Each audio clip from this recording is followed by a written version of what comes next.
everything to work. Everything was taken from us. We had nothing left. We had nothing left. My decision was really to allow this burial building. Why don't we hail the... Yan! Si Bongbong Marcos, iboto nyo. At mararamdaman po natin kung tayo ay tuluyang magmahal sa isa't isa. Kung tayo ay tuluyang magmahal sa Pilipinas, sama-sama po tayong babangon muli. Ito ang mga pangakong tumatak sa mga Pilipino, kaya't sila'y nailuklok sa pwesto. Ipagpapatuloy umano ang mga nasimulang pagbabago.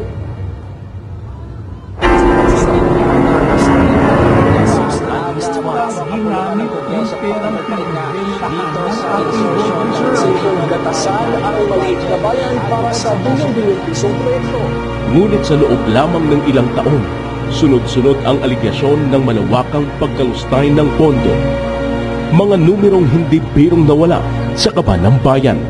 At mga matinding pag-ulan naman ang ating binabantayan at pinaghahandaan.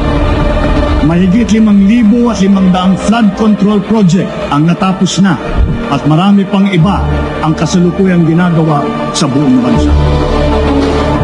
Habang ipinagmamalaki ang libu-libong proyekto, ang kalikasan mismo ang nagpatotoo. Sunod-sunod na bagyo, lindol, baha na hanggang bubong. Pero nasaan ang flood control? Nasaan ang mga matitibay na proyekto? Dahil sa aming paglaban sa mga tiwaling bidding, maraming beses naming naranasan na ma-disqualify ng Bids and Awards Committee ng DPWH na hawak ng mga mambabatas. Ang hinihingi nilang porsyento ay hindi bababa sa 10% at umaabot pa sa 25%. Ulit na binabanggit, ang delivery ng pera ay para sa kaisalding ko na dapat at least 25%. Ang pera ng bayan hindi na napakinabangan ng mamamayan. 2025 national budget as the most corrupt budget ever passed in the history of Philippine Congress. Ang dinadala sa bahay ni Congressman Saldico ay 35 maleta para i-deliver sa bahay ni House Speaker Martin Romualdez. Ang mensahe ng Pangulo, ipasok ninyo yan dahil pinangako na sa akin ni Speaker Martin yan at hindi na pwedeng baguhin. Kumbaga, ang utos ng hari hindi pwedeng mabali. To insert the 100 billion projects. At sinabi niya sa akin, what the President wants, he gets. Gumawa sila ng Independent Commission for Infrastructure. Pero nasaan ang naparusahan? Ang nakakulong, mga whistleblower. Ang pinuusig, mga nagtanong. Ang napaparusahan, ang ordinaryong Pilipino. Hindi ito laban ng dilaw. Hindi ito laban ng pula. Hindi ito laban ng kaliwa o kanan. Ito ay laban ng tao kontra korap. Sa bawat uniforme, sa bawat nanumpa sa bayan, ang tunay na katapatan ay hindi sa pangalan ng nasa trono, kundi sa mamamayang nasa lansangan. Hanggang kailan tayo lulunurin ng pangako? Hanggang kailan tayo mananahimik sa nakawan?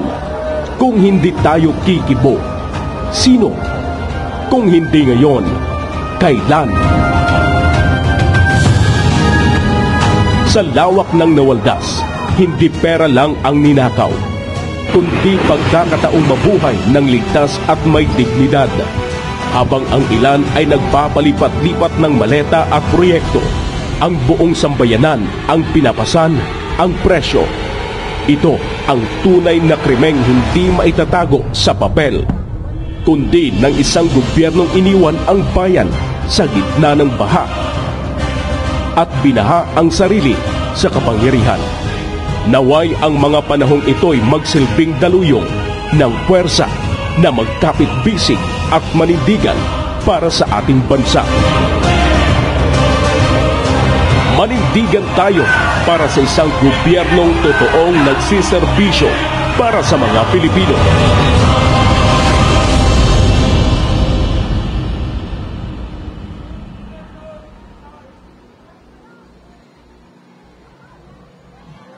Alright. Mga kababayan, ngayong araw na ito, dito sa People Power Monument, ipapahayag natin ang sigaw ng mamamayang Pilipino, ang sigaw ng pananagutan at dangal. Ito ay hindi laban. Ito ay hindi laban kundi panawagan. Isang panata na sa bawat opisyal, guro, manggagawa, sundalo o estudyante, ang katapatan ay tungkulin, hindi po opsyon. Tama ka dyan, partner.